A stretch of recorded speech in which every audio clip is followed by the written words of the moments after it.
Let's work a problem that's like question 5 from the chapter 8-1 problem set. So this is a question about finding activity coefficients using two different methods.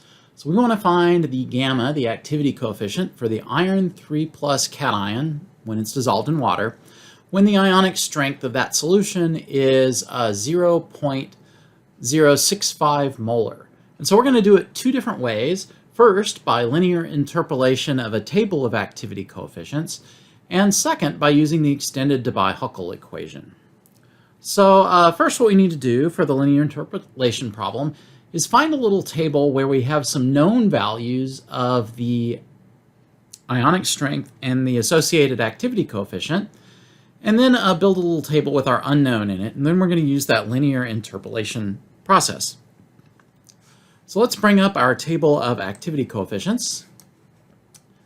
Okay, so there it is. So let's scroll down here. So we're looking for iron 3+, so it's going to be in the plus or minus 3 section. Here it is, the first one. So we've got a hydrated ionic radius of 900 picometers, so we're going to need that for the second part of the question. So our ionic strength is 0.065.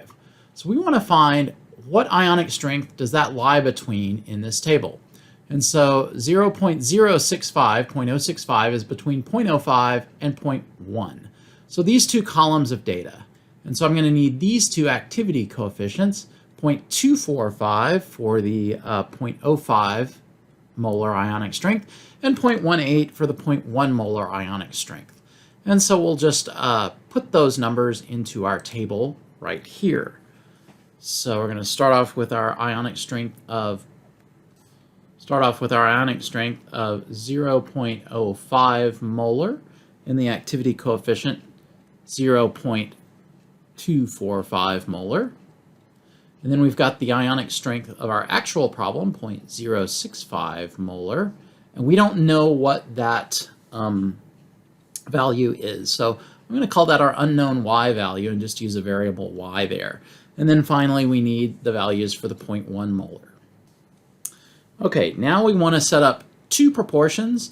The first proportion is going to be relating the activity coefficients, and then we're going to set that equal to a ratio involving the ionic strengths. Okay?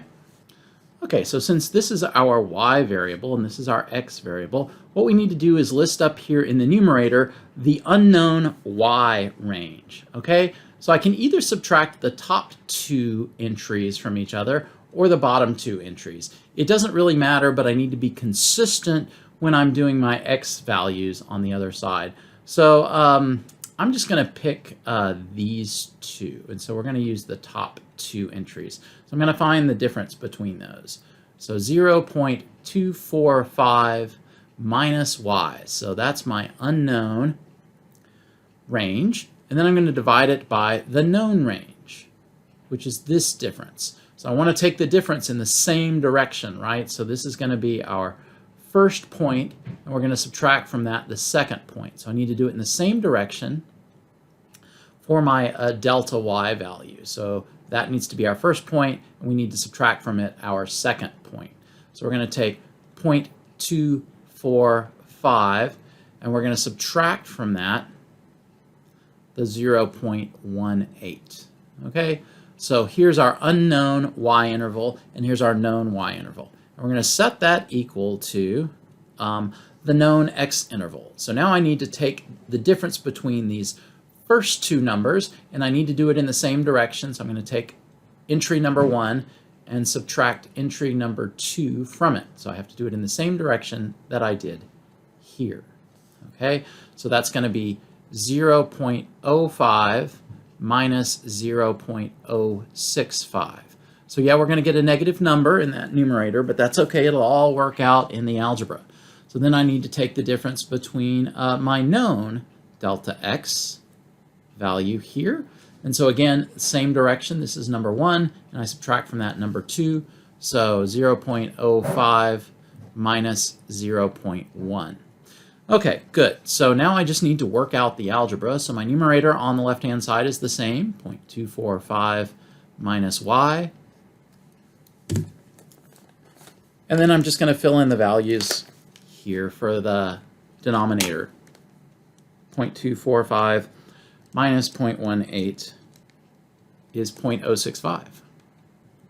And that's got to be equal to 0.05 minus 0.065, which is going to be a negative 0.015 divided by 0.05 minus 0.1, which is equal to a negative 0.05. And so the negatives would cancel out here, and then on this side, we would get a value of 0.3. So when you divide these two numbers on the right-hand side of the equation, you get 0.3. Now to solve the algebra, I need to get rid of the 0.065 in the denominator here, so I'm going to multiply both sides by that. So I'll end up with 0.245 minus y equals 0.3 times 0.065. So we just multiply those together, and we get 0.0195 for that. And then I need to get y by itself, so I'm going to subtract 0.245 from both sides of the equation. So I end up with negative y equals 0.0195 minus 0.245, and that's going to give me a negative 0.2255. And so negative y equals that number, and so y would then be equal to 0.2255.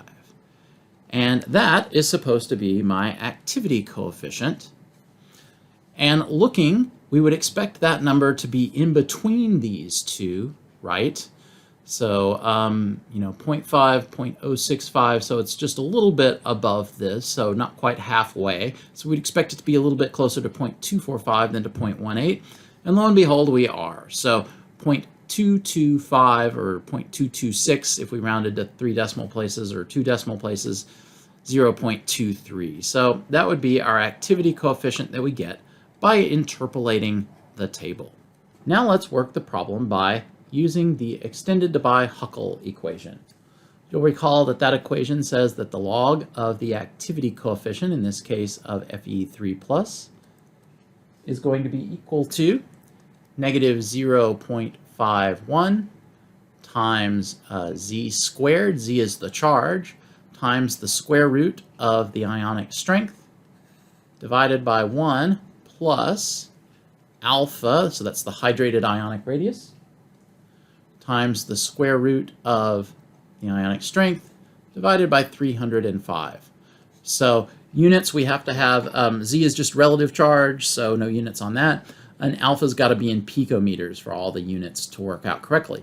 So now all we need to do is substitute our numbers in here. So we got negative 0.51 times z squared. So that's the charge on the ion, so that's going to be 3 squared plus 3 squared. And then we multiply by the square root of the ionic strength, and our ionic strength is 0.065 molar. So again, units need to be in units of molarity. Then the denominator, 1 plus alpha, our alpha value from the table, you'll recall, is 900 picometers. And then we multiply that by the square root of the ionic strength, again, 0.065 molar. And then we're going to divide that by 305. All right, so let's do these in pieces. So we'll do the calculation for the numerator and then the bit in parentheses. And so I'll just write those down so everybody can see that.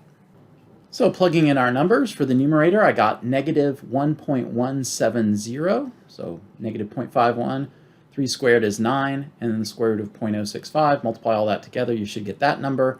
Then in the denominator, here's my 1 plus, and then the term in parentheses, I got 0.7523. And so we can add the two numbers in the denominator together and then do the division. And so I'll get an answer of negative 0.6677 with more decimal places than we need. And so that's equal to the log of gamma, right? And so to get gamma by itself, I need to take the anti-log of both sides of this equation. And so that's just 10 raised to that power. And so that gets me a value of 0.215 to 3 digits. And you'll see that's pretty close to the value that we found up here interpolating the table, and it's between the two values that we found from looking at the table itself, between 0.05 and 0.1, so it makes good sense. All right, so there's our value calculated now with the extended Debye-Huckel equation. It's slightly different than the interpolated value. So which one is better? Well, we've got an approximate equation that works pretty well as long as we're less than 0.1 molar. And we are, so we might expect that the theory value is a little bit better, but the interpolated value is kind of an estimate. But either one should get you pretty close, at least in the ballpark, if you are doing calculations.